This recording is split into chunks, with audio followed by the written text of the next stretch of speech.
삶은 지금이다. 지금이 아닌 삶이란 결코 존재한 적이 없으며 앞으로도 결코 존재할 수 없다. 지금만이 유일하게 존재한다. 지금만이 존재하는 모든 것이다. 영원한 현재야말로 우리의 전체 삶이 펼쳐지는 무대이며 언제나 우리와 함께 남을 것이다. 지금만이 마음이 제한하는 범위 너머로 우리를 데리러 갈 수 있다. 지금만이 시간도 없고 형태도 없는 존재의 영역에 접근할 수 있는 유일한 지점이다. 지금 이 순간을 살아라. 에크하르트 톨레 지음.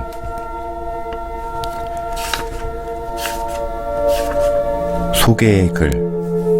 지금 이 순간으로의 안내. 지금 이 순간을 살아라는 10년에 한 번, 아니 한 세대에 한 번 나올까 말까한 책이다. 그냥 단순한 책이 아니다. 독자들이 책을 손에 짚는 순간 살아있는 에너지를 느낄 수 있을 것이다. 이 책은 우리 스스로 가진 창조의 힘을 경험하게 해주고 더 나은 삶을 살도록 변화시키는 힘을 갖고 있다. 맨 처음 이 책을 출간한 캐나다의 발행인 코니 켈루는 독자들이 전화를 걸어온다. 이 책을 읽고 놀라운 치유와 변화와 기쁨을 경험했다는 사람들이 많다 라며 독자들이 경험한 놀라운 변화와 기적 같은 일들에 대해 전해주었다. 필자는 우리가 살아있는 매 순간이 기적이라는 사실을 주지시킨다. 그것은 내가 깨달았든 그렇지 않든 간에 진리임에 틀림없다. 이 책은 그 진리를 어떻게 깨달을 수 있을지를 거듭 가르쳐준다. 우리는 이 책의 첫 페이지를 읽는 순간부터 에크하르트 톨레가 현대의 스승임을 분명히 느낄 수 있다. 그는 특정 어떤 종파나 교리에 동조하지 않는다. 하지만 그의 가르침은 불교, 기독교, 힌두교, 이슬람교, 토속 신앙 등 모든 전통의 핵심과 본질을 포용함과 동시에 어디에도 모순되지 않는다. 그는 모든 위대한 영혼의 스승들이 해왔던 것처럼 길과 진리와 빛이 우리 안에 있다는 것을 간명한 언어로 설파하고 있다. 에크하르트 톨레는 우리에게 자신의 이야기를 간단히 소개하는 것으로 시작한다. 그는 젊은 시절 절망과 우울증에 시달리다가 29번째 생일이 지난 어느 날 밤, 극도의 두려움에 사로잡혀 있던 상태에서 불현듯 깨어나는 경험을 한다. 그 경험 이후 지난 20년간 그는 그 경험을 반추하고 명상하면서 이해를 깊이 해왔다. 지난 10년 동안에는 영적 지도자로서 우리가 지금 여기서 깨달음의 상태를 얻을 수 있다는 반가운 메시지를 전 세계에 전해왔다. 그의 메시지는 그리스도의 가르침이면서 붓다의 가르침이기도 하다. 우리는 고통에서 벗어나 근심, 걱정 없이 살 수 있다. 그러자면 고통을 만들어내는 것이 우리 자신이라는 것을, 다른 사람이나 저 바깥 세상이 아닌 우리 자신의 마음이라는 것을 이해해야 한다. 거의 끊임없이 사고가 진행되고 있는 우리 마음은 언제나 과거를 돌아보고 미래를 걱정한다. 우리는 마음과 동화된 상태를 우리 자신이라고 알고 있다. 그러나 사실 우리는 그보다 훨씬 훌륭한 존재이다. 에크하르트 톨레는 존재라고 부르는 것과 어떻게 연결될 수 있는지를 우리에게 계속해서 보여준다. 태어나면 죽어야 하는 무수한 형태의 생명체 너머에는 영원한 오직 하나의 생명이 자리한다. 그것은 저 너머에 있을 뿐만 아니라 모든 생명체 안에도 깃들어 있다. 우리들 각자에게는 눈에 보이지 않고 영원히 부서지지 않는 영원한 생명이 깃들어 있는 것이다. 우리는 지금이라도 당장 가장 깊은 곳에 있는 우리 자신, 우리의 진정한 본질에 접근할 수 있다. 그러나 이를 생각으로 이해하려고 하면 안 된다. 이해하려고 하지 말라. 생각이 정지되어 있을 때만 그 본질을 알 수 있다. 지금 이 순간에 충만하고 강렬하게 집중하고 있을 때만이 진정한 존재 상태를 느낄 수 있다. 마음의 헤아림으로는 그것을 이해할 수 없다.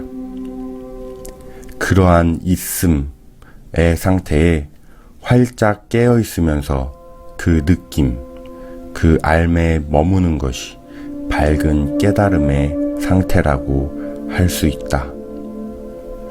이 책을 단번에 읽어 내려나가는 것은 거의 불가능하다. 필자는 우리에게 간간히 책을 내려놓고 읽은 것을 곱씹으면서 직접 실생활에 적용하도록 요구한다. 이 책은 명상과 깨달음에 관한 완전한 지침서이다. 뿐만 아니라 책을 읽는 것만으로 완전한 수행 과정이 될 수 있다. 이 책을 다시 찾아 읽을 때마다 그 깊이와 의미가 독자들의 가슴에 새록새록 와닿을 것이다.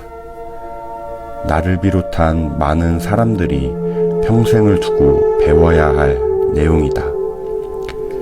애독자들이 점점 많아지면서 이 책은 이미 우리 시대의 명작이라고 불리고 있다.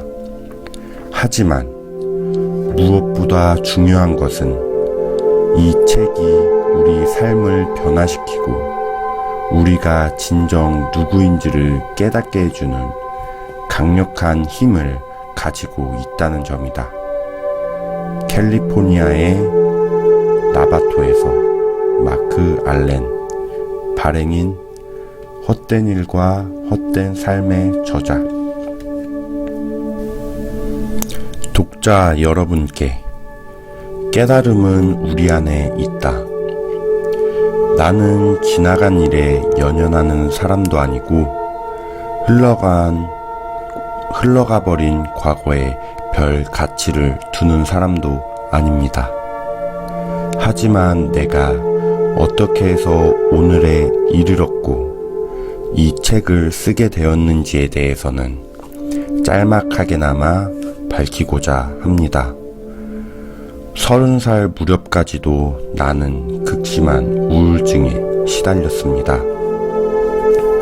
걱정과 불안 속에서 절망의 나락에 떨어지곤 했습니다. 그때 나를 생각하면 까마득한 전생의 일처럼 여겨지고 나 아닌 다른 사람의 인생을 살았던 것처럼 느껴집니다.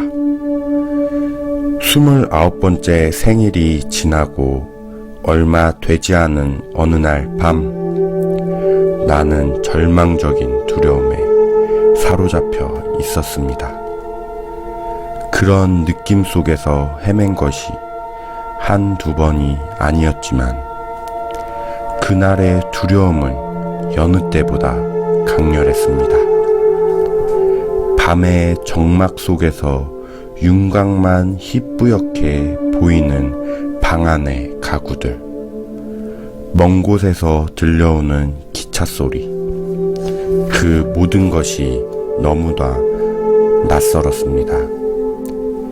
내가 왜 여기에서 이런 삶을 살아가야 한단 말인가? 모든 것이 아무 의미도 없었고 삶 자체가 끔찍하기만 했습니다. 무엇보다 지긋지긋했던 것은 나 자신이 어떤 식으로든 존재하고 있다는 사실이었습니다. 도대체 왜, 무엇 때문에 이런 고통의 짐을 짊어지고 살아야 한단 말인가? 무엇 때문에 이런 힘겨운 싸움을 벌여야 한단 말인가? 지상에서 흔적도 없이 사라져버리고 싶은 깊은 갈망이 먹장구름처럼 나를 뒤덮기 시작했습니다.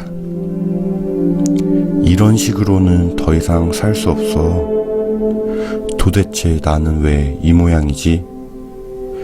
그런 생각이 머릿속에서 계속 맴돌 때 불현듯 그것이 얼마나 이상한 생각인지를 깨달았습니다. 나 자신을 못마땅하게 하는 나는 누구인가? 내가 하나가 아닌 둘이란 말인가? 내가 나 자신을 견딜 수 없다고 느낀다면 나는 둘이어야 마땅하다. 평소에 내가 있어야 하고 나를 못마땅하게 여기는 또 하나의 내가 있어야 한다. 그렇다면 어느 쪽이 진짜 나인 것일까?